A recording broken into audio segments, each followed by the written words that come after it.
BG Fan TV, bonsoir à tous, bonsoir à vous les gars. Bonsoir. On clôture cette 6e journée de la meilleure des façons, premier classique français de la saison. Qu'en avez-vous pensé?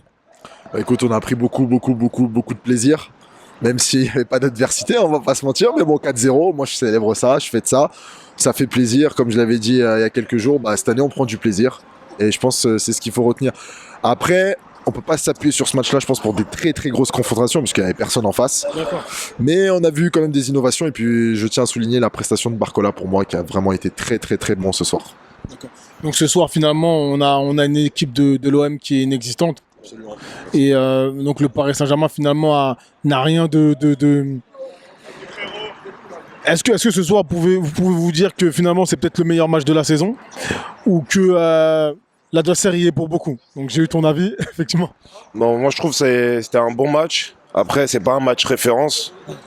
Donc, plus voir après les deux matchs d'LDC, Newcastle et Milan, faire un petit bilan. Mais franchement, là, pour ce que j'ai vu et l'ambiance au stade, j'ai vraiment kiffé. Franchement, j'ai kiffé de ouf. Quels sont les 3 meilleurs joueurs parisiens selon vous? Barcola, numéro 1. Dans mon top 3, je mettrais Ugarte, mais peut-être pas en deuxième. Après, si je dois rajouter un troisième,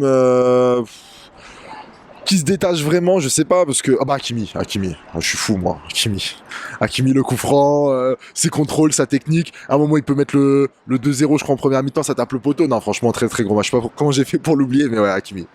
Parce qu'il y a eu pas mal de bons joueurs ce soir, je pense. Est-ce que tu penses à d'autres joueurs? Moi, Zahir ennemi. Zahir, franchement, je le mets dedans. Franchement, super, très bon. Un crack. En quoi il a été bon ce soir? En récupération de balles, en intensité, même quand il se faisait presser, il arrivait à tenir face à des bons joueurs. Des joueurs, ils étaient forts, tout ça, mais franchement, il a bien tenu. Et j'ai bien aimé comment, pour son âge, on dirait il a joué depuis 20 ans, il joue au PSG. Et franchement, il est vraiment fort. J'espère qu'on va le garder et j'espère qu'il va re-signer, qu'il va se prolonger son contrat. D'accord, pour terminer, nouveau clean sheet ce soir. Est-ce que le PSG devient une forteresse peu à peu? Enfin, le PSG, le Parc des Princes plutôt. J'espère. Après, je tiens à souligner quand même Donnarumma en progression. On a moins peur quand il touche le ballon au pied. L'année dernière, on tremblait, même en début de saison, on tremblait. Je trouve qu'on a plus d'assurance.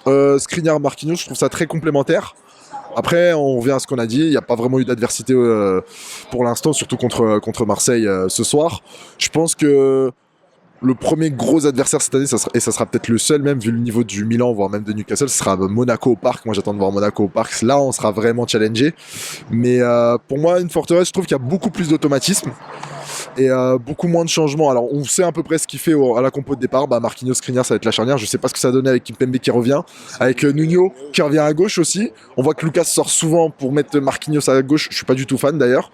Ça d'ailleurs contre les grosses équipes, ça va pas du tout le faire à mon avis là de changer 3-4 joueurs d'un seul coup pour avoir une charnière défensive, c'est pas une bonne idée et je pense que Luis Enrique se permet ça parce qu'on n'a pas encore d'adversité. Mais une forteresse dans le sens où même je dirais globalement il y a un collectif et c'est ce qui fait la forteresse. En fait, c'est un collectif. On joue à 11, des fois à 11 sur le terrain. Ça change quand il y avait Messi, Neymar qui défendaient pas. Là, c'est franchement toute l'équipe qui défend et c'est pour ça ça crée une bonne forteresse. Merci à vous les gars, super. Merci à toi. Merci. Puis allez Paris les gars. Allez Paris.